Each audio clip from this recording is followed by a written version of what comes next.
Hey everyone, welcome to my mini lecture on developmental psychology and what it is. This is going to be a fun lecture. I'm going to talk about what it is, what we look at, and then we're going to look at two different theories. So anyway, my name is Rebecca Wilson. I am your instructor. It's good to be here. Enjoyed it so far. Hopefully you have too. All right, so developmental psychology, what is it? Developmental psychology is a scientific study. And remember, I said scientific because psychology is a science.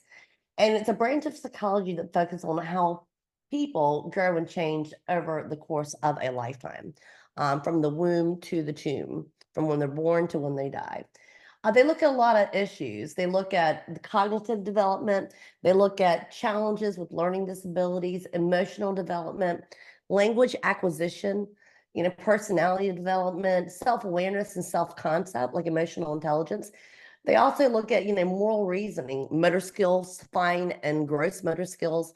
And they also take this into a cultural concept, because some cultures it might be a little bit different, or the stages might be different because of cultural norms and diversity. And that's something that is very important in looking at.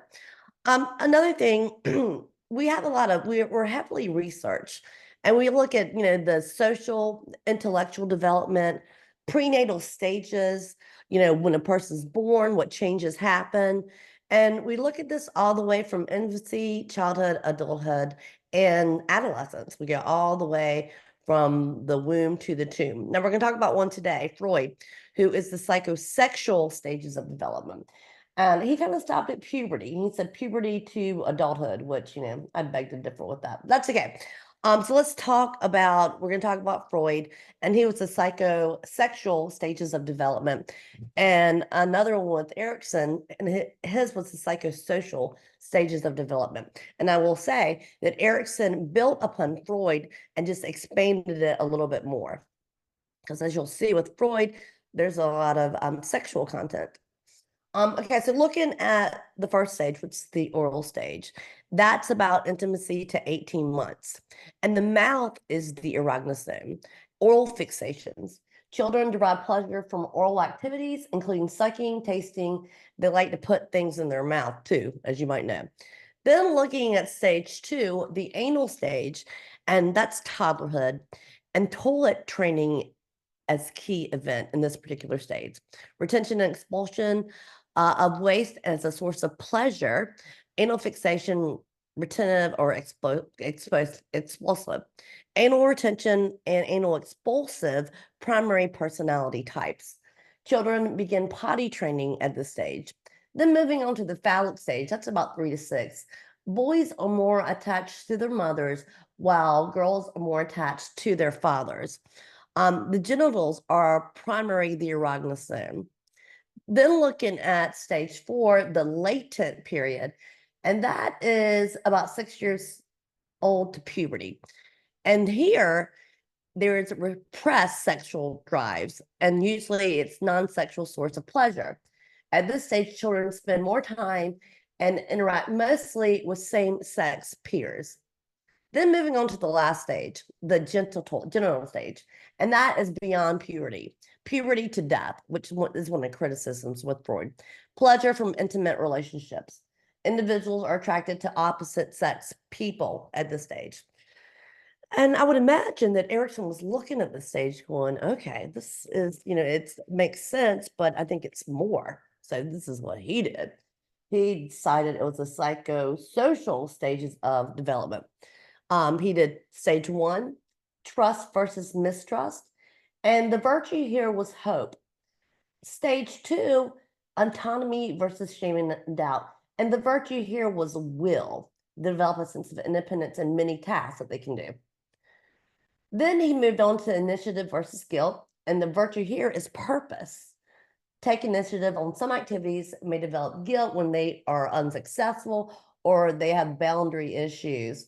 Industry versus inferiority, the virtue here is competence, and develop self-confidence and abilities when competent and or sense of inferiority were not. Then identity versus role confusion, and the virtue here is fidelity, trying to figure out who I am and what am I going to be, and that's about 12 to 18. Then looking at intimacy versus isolation, and the virtue here is love.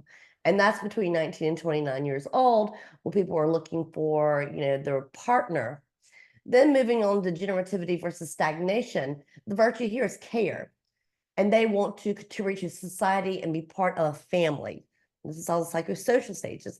Then the last stage is integrity versus stare. And the virtue here is wisdom. They want to make a name for themselves, a sense of life and meaning, how they contributed to life and meaning. So these are the two stages that I wanted to kind of bring up. You'll see some more in your text, but looking at the difference between Erickson and obviously the sexual part was kind of moved out of Erickson theory, but they had a lot of commonalities. They had, both of these emphasized the importance of early childhood, and that's one of the key factors. Freud, however, looked at the personality is largely set in stone by an early age, whereas Erickson went off to be, a little bit older, to like old age. So they're both important. They're both very different. Which one do you like the best? And don't say all, but they do. And then you're going to find some other developmental theories as well, like Piaget. He's good too. But usually Erickson and Freud are the ones that are mostly compared and contrast. But anyway, so that is just my little mini lecture. If you have questions, you know how to reach me. You can either text me on my phone, or you can send me a message on my school address, or you can send me a message in class. But I look forward to working with you this week, and to making Rebecca on to say goodbye. And I hope you guys have a wonderful, wonderful day. Let me know if I can help you. Thank you.